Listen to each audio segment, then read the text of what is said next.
Alright, सो अब हम करेंगे चैलेंजेस ऑफ कल्चरल डाइवर्सिटी। हम सबको पता है कि इंडिया बहुत ही ज़्यादा डाइवर्स कंट्री है। इंडिया में अलग अलग रिलीजन्स, अलग अलग सेक्स के लोग हैं। अब इंडिया इतनी डाइवर्स है, किस किस मैटर्स में, ये हम पहले डिस्कस करते हैं।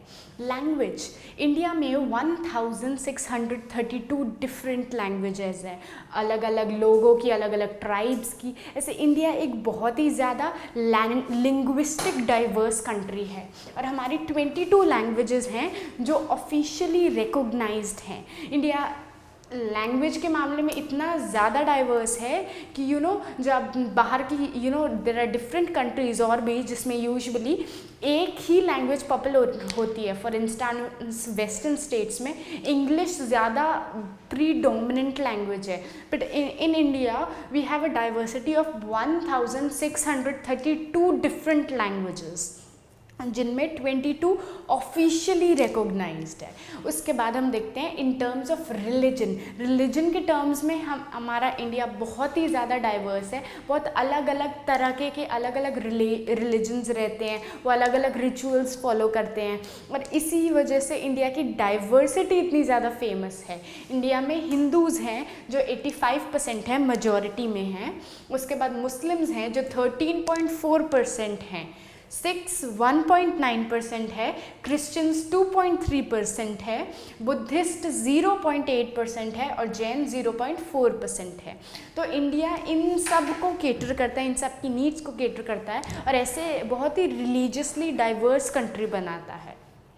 अब आते हैं जोग्राफिकल टर्म्स पे। जोग्राफिकल टर्म्स जैसे इंडिया में हिल्स है, माउंटेन्स है, प्लेटूज़ है, प्लेन्स है। जोग्राफिकली एरिया वाइज इंडिया बहुत ही ज़्यादा डाइवर्स है, एरिया वाइज डाइवर्स है, लैंग्वेज वाइज डाइवर्स है, रिलीजन वाइज डाइवर्स है। इतनी डाइवर्सिटी है लैंग्वेज वाइज, रिलीजन वाइज और जोग्राफिकली। अब इस चीज़ को केटर करने के लिए जितना एक कंट्री डाइवर्स होती है उस कंट्री में उतने ज़्यादा थ्रेट्स होते हैं, उस कंट्री के सिक्योरिटी को उतना ज़्यादा थ्रेट होता है क्योंकि उसके अंदर ही इतना डाइवर्सिटी है कि उसको यूनाइट करने में बहुत प्रॉब्लम होती है। बट इंडिया के केस में इंडिया की डाइवर्सिटी उसकी यूनिटी बनकर सामने आती है। ठीक है, अब कम्युनिटी आइडेंटिटी। अब हम आते हैं कम्युनिटीज़ पे और हम बात करेंगे कि कम्युनिटी आइडेंटिटी और एस्क्रिप्टिव आइडेंटिटीज़ क्या होती है। ठीक है, ये वो आइडेंटिटीज़ होती है जो हमें बर्थ से मिलती है। मतलब फॉर इंस्टेंस मैं अगर हिंदू फैमिली में पैदा हुई हूँ तो मैं एक हिंदू हूँ बाय बर्थ। इसमें मैंने कुछ नहीं किया, मैंने चूज़ नहीं किया ये रिलीजन, पर क्योंकि मैं एक हिंदू घर में पैदा हुई हूँ तो मैं हिंदू हूँ। इसे कहते हैं कम्युनिटी आइडेंटिटी या एस्क्रिप्टिव आइडेंटिटी। कम्युनिटी आइडेंटिटी मतलब एक फीलिंग कि मैं एक बहुत बड़ी कम्युनिटी का हिस्सा हूँ, एक कम्युनिटी का पार्ट हूँ मैं, उसे कम्युनिटी आइडेंटिटी कहते हैं। कम्युनिटी आइडेंटिटी में वी फीलिंग होती है कि हम क्या हैं, रादर देन कि एक अकेला इंडिविजुअल क्या है, एक वो वी फीलिंग, एक वो हम वाली फीलिंग वो कम्युनिटी में आती है कि मैं एक पर्टिकुलर ग्रुप ऑफ पीपल को बिलोंग करती हूँ।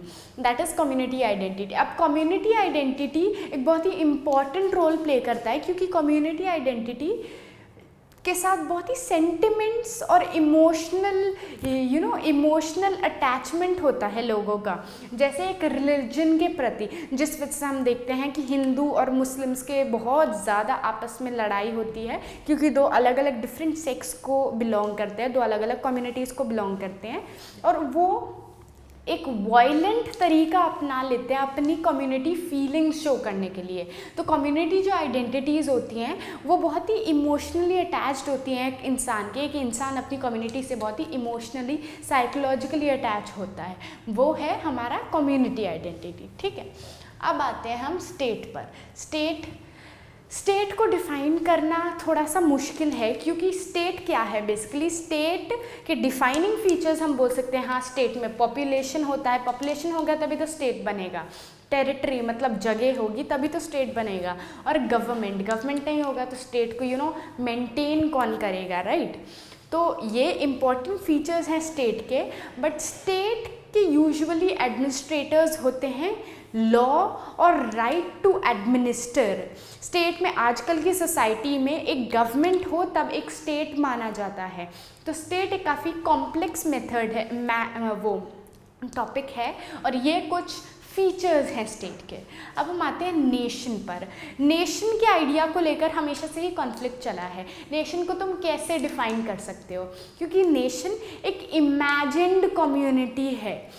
अब नेशन को तुम अगर लिंग्विस्टिक टर्म्स में डिवाइड करना चाहो तो ऐसे बहुत सारी कंट्रीज़ है। अगर तुम कहो कि लैंग्वेज के बेसिस पर एक कुछ लोग साथ में आके मिलते हैं और एक जगह पर एक अपना नेशन बनाते हैं, उसे नेशन कहते हैं, तो वो गलत है, क्योंकि ज़रूरी नहीं है कि एक कंट्री में लोग एक ही लैंग्वेज बोले। इंडिया में हम 1632 लैंग्वेजेस बोलते हैं, फिर भी हम एक नेशन है। तो लैंग्वेज के बेसिस पे स्टेट नहीं बनता। रिलीजन लो, हाँ ऐसे बहुत सारी कंट्रीज़ हैं जो एक पर्टिकुलरली रिलीजन डोमिनेटेड है, जैसे कुछ क्रिश्चियन डोमिनेटेड कंट्रीज़ है, कुछ मुस्लिम डोमिनेटेड कंट्रीज़ है।